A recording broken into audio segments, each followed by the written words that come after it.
All right, here we go. So I don't yet know what to title this, but this will be a diary, and I want to talk about an event that happened, and I want to segue it into a reaction. So I suppose it's a reaction. I'm not sure, but we'll see.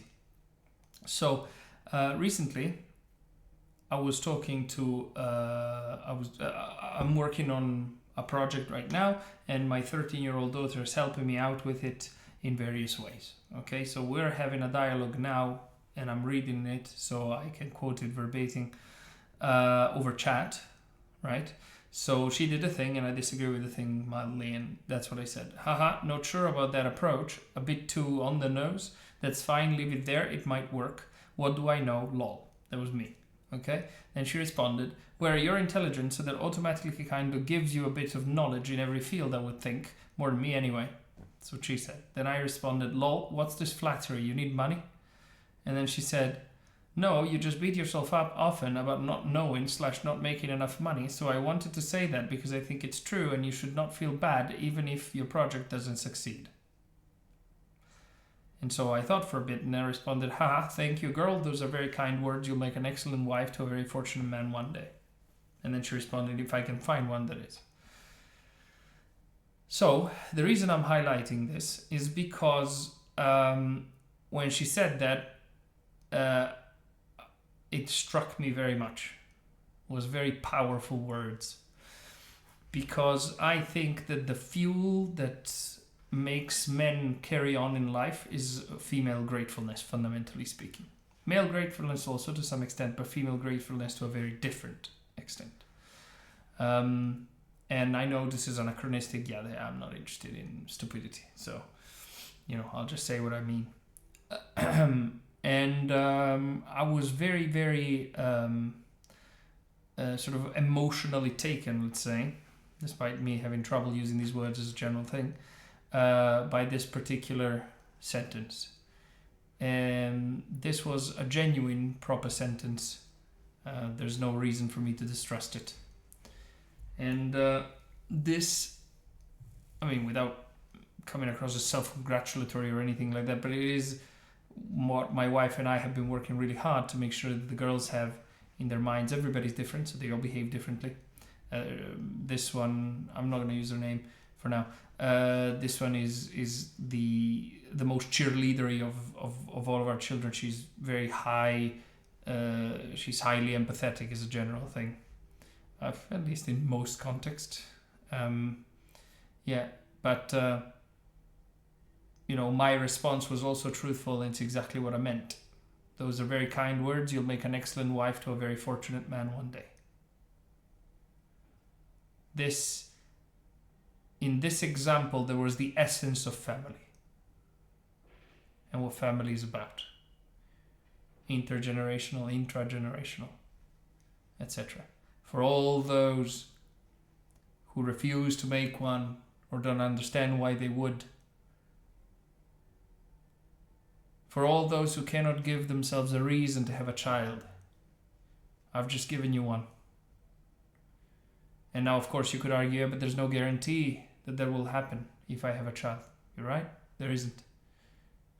But on the other hand, there's an absolute guarantee that you won't if you don't. So there's that too. Now, to contrast this beautiful moment, at least in my opinion, we shall now watch together a short that I have discovered recently that is absolutely fascinating.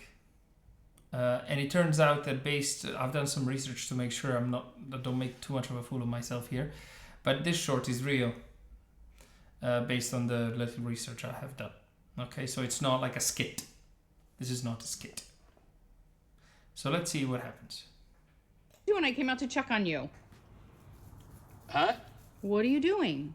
Thought you were working. I'm looking at this. What is it? It's wire. It's a spool of wire. And I'm almost out of it. Can you see the spool of wire? Mm-hmm. I'm almost out of it. Okay, you heard that? Mm-hmm. Have you heard that? Have you heard the hint of condescending behavior right there? Mm-hmm. What are you doing here? What do you want, man? Leave me alone. Should be the answer, but actually, after this video, it is going to be the answer forever. Okay. And I've had this spool of wire for like 40 years. I bought it like this it's not a piece of, a long time ago, but it's like 40 years of my life is in the wire that's gone. Okay, so I don't know if you're seeing this, but I'm naturally starting to turn into a grin. Now, that grin is not a grin of ridicule. It's a grin of realization. I'm being taken on a journey by this man who is somewhat clumsily and ineloquently explaining to me that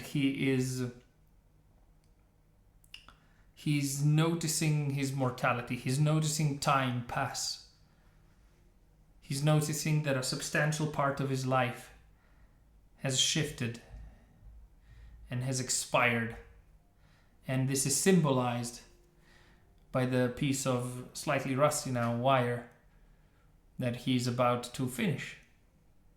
Maybe he's gonna buy another piece of wire, and who knows what thoughts that's going to generate. Now, I guarantee to you that the lovely lady who's filming, for she knows not how to do anything else most likely, is looking befuddled instead. One thing that you can also see is you can see that the man's eyes are sort of tingling. That's how a man usually struggles in controlling his ducts. That's how it works for us. Anyway, let's see how this ends. I think some of you will already know. Does that make sense? This is what's left. Does that make I'm sense? sorry to hear that, and I'm sad for you, but you're wearing your Jets hat, and I'm a little concerned right now that you're wearing your Jets hat. I thought that's why you were crying. Okay, I'm done. Okay, so his reaction is very strong, but very calm. This isn't the first time that this has happened to him. He just walks away because it's his only option. There's two elements happening here that are going on.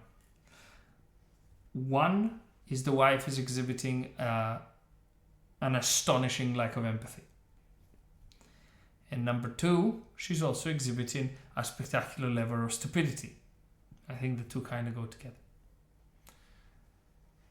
And the man acts the only way he can, which is to walk away.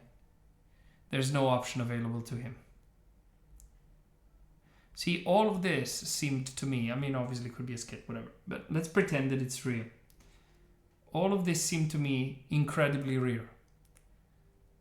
What you saw right now is the possibility of a marriage contract, let's call it, expressing itself in the most successful possible way, which is the husband explaining he's got a thing that makes him sad or pensive, etc., and the wife participating in that voyage.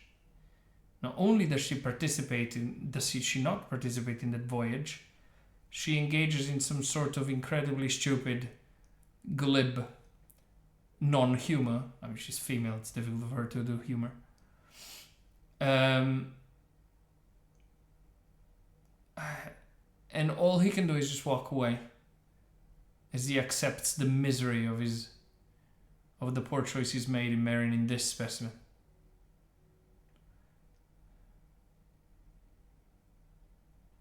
Yeah. She will not make an excellent wife to a very unfortunate man. Now, apparently there's a couple of follow-up videos to this where she states that it was all a prank, all a joke. It's just a joke, bro. And then another video in which he essentially apologizes for putting his wife on the spot like that. It's too late now for this man to change anything in his life. But, you know, this lady is... Hey, my condolences, old fellow. I'm much luckier individual than you. Well, luckier, and I'm possibly make better choices, I don't know. But I'm rather sure that quite a lot of people that have seen this video,